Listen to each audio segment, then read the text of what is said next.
Hi guys, and welcome to Together We Will Journey. My name is Jeanette and I am at the Sanatorium Lake today here in Victoria. Look at it, it's so foggy. It's amazing. And it smells so good. So today's episode I'm going to follow on with regards to change and some things that you may, find it difficult when you're faced with change. So stay tuned and yeah.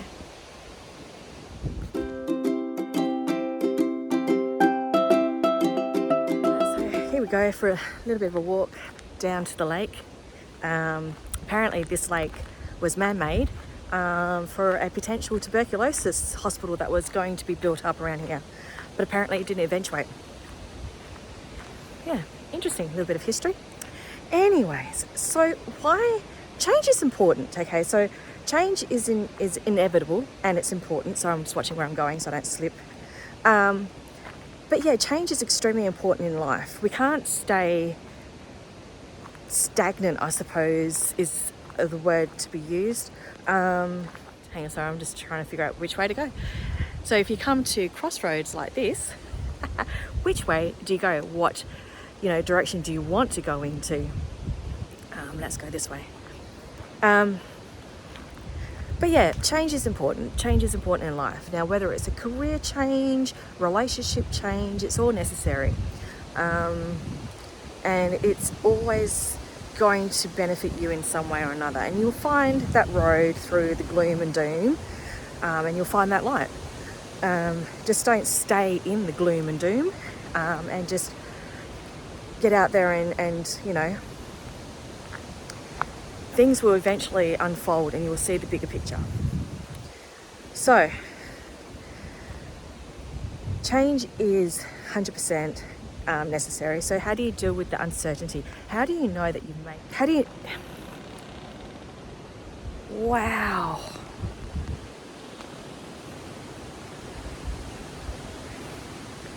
Don't know if you could hear it, but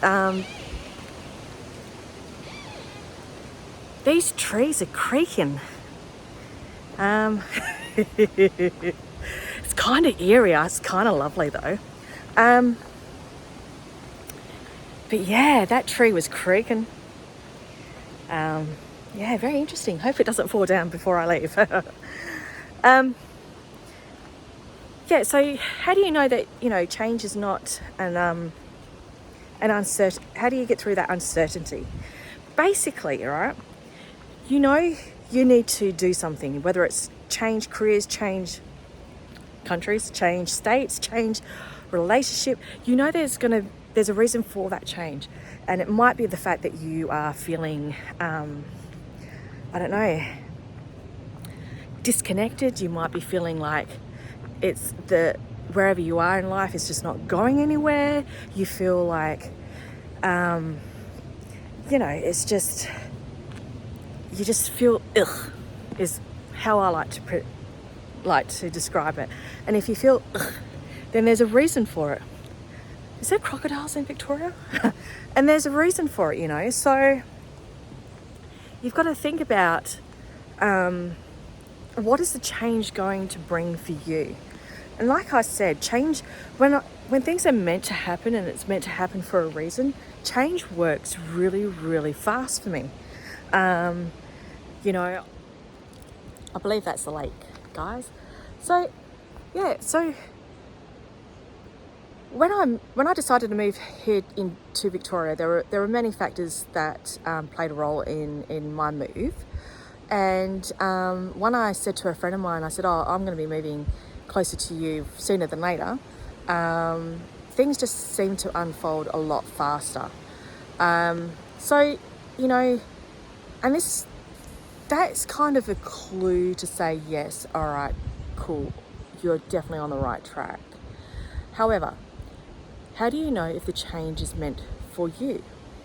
So, I have my little ways of connecting with the universe, and one of them is like now, being grounded, and just being still for a second and just ensuring that the decisions that I'm going to make for myself is the right move for me. Meditation is another great way.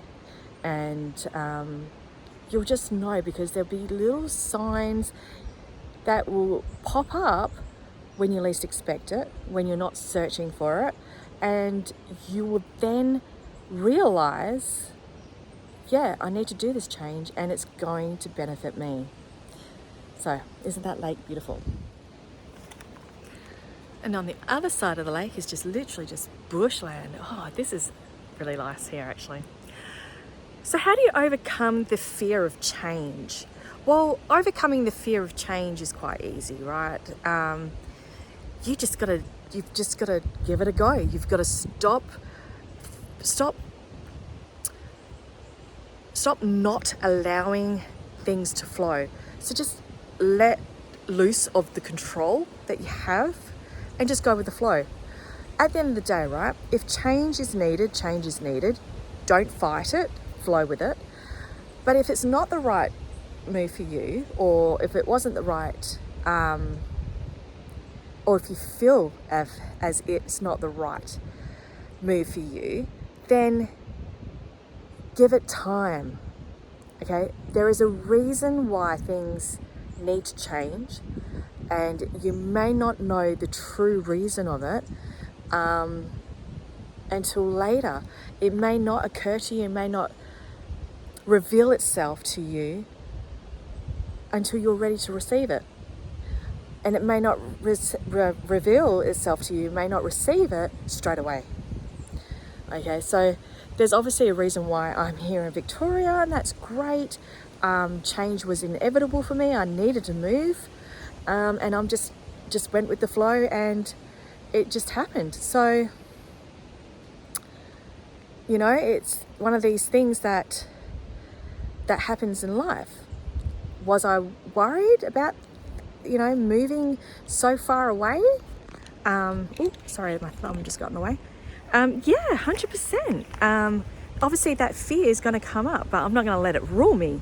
I'm not going to let it control what I need to do and where I need to go. I won't allow fear to stop me from doing anything I want to do anymore. Fear has gotten in the way of a lot of things in my life, and it made me very unhappy. So I know what fear can do to me, and I choose not to feel that way, and therefore I'm willing to take an adventure. Life is a journey, hence my name, Together We Will Journey. So life is a journey, and take the adventure and see where it leads you. Okay? All right, so that was the lake, and I thought I'll go for a little bit more of a walk here and check out some of the tracks around here. Now, how to feel... Ooh, it's just a bird. How do you feel? How to feel calm during change? Well, hello, get out into nature. You will never feel so grounded unless you are actually in nature itself. Why is this? Because we are energy beings. You know, our body is made up of energy, and everyone's spoken about this, and I've spoken about this, and I'll keep speaking about this. But here's the thing. So are these trees. These trees are also energy. They're constant energy, but they're also very earth and grounded. So think of a electrical system, right? You've got your positive, negative wires, and then you've also got your earth wires. This is the earth wire for us humans, is whether you're out in nature like this, in literally the woodlands, or you're out at the beach, or anything that is literally made by Earth, Mother Earth herself. What happens with all the energy that's built up, if you dare to, which I'm not really daring to, take your shoes off and let the energy just transmute from your body into the ground, and let the trees then take out all the negative energy and then transform it into positive energy and release it back into the universe. Okay? That sounds a bit woo-woo, but there's actually quite a lot of meaning behind it. Oh my goodness, these trees are talking to us at the moment. This is amazing. Absolutely amazing. Okay. Trees are creaking, trees are knocking. Wonderful. Okay. So get out there and ground yourself. Also, get yourself a daily routine. Yeah, you're going to be changing and all that, but really get into your spiritual routine of doing your meditations, of doing whatever it is that makes you feel whole, because any spiritual faith healing is going to help you see where you need to go, the way you need to go, when you need to go. All these kind of things will help you realize the path that you're meant to be taking. These birds. Yeah, so get out there and actually see the amazingness of just being still, because change, there's a lot of motion, a lot of things going that's happening, whether you need to pack boxes, whether you need to pack bags, whether you just need to I don't know, just change jobs, pack your desk even. Just get out there and be still for a moment. Take in the beauty of Mother Nature and really just feel the calmness, the stillness, and actually understand and breathe, taking a few breaths, and you just know where you need to go. You know when you need to go. Everything will fall into place if you just allow it to. See, this walk is beautiful, isn't it? Beautiful forest, or bushland forest. But yeah, and it's peaceful. It's quiet. Yes, it's a little bit chilly, but it's peaceful. It's quiet, and the only people that you're gonna hear are the people that have come out to do this track as well, or the birds, and you just connect. So here's another one for you. How do you deal with change after grief and loss?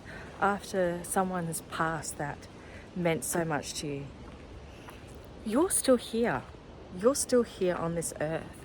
You need to keep going and grieve and definitely take the time to mourn, take the time to grieve and allow it. There's no time limit on grief and mourning. Some people have a great coping mechanism and they continue on, and they can continue on in a couple of weeks. Acceptance is a good one. But if you want to take months in the mourning, fine. But don't stay in the grief and the mourning so long that you become depressed yourself, okay? You still need to live a life. Unfortunately, the person that has passed, that has transitioned, has ended their life on this time in this moment, and is ready to do it all again, I suppose, or whatever it is that you believe in. Okay, guys? I hope you found today's video useful. I'm going to head back now to the car. Had a bit of a walk, bit of quiet and stillness, and it's time for me to return back to the car. It's also getting a little bit cold. Well, I did want to move here because of the cold. Cold it is. But yeah, check out my website at togetherwewilljourney.life, and yeah, if you like this video, give it a thumbs up and subscribe to my channel. Alright guys, enjoy.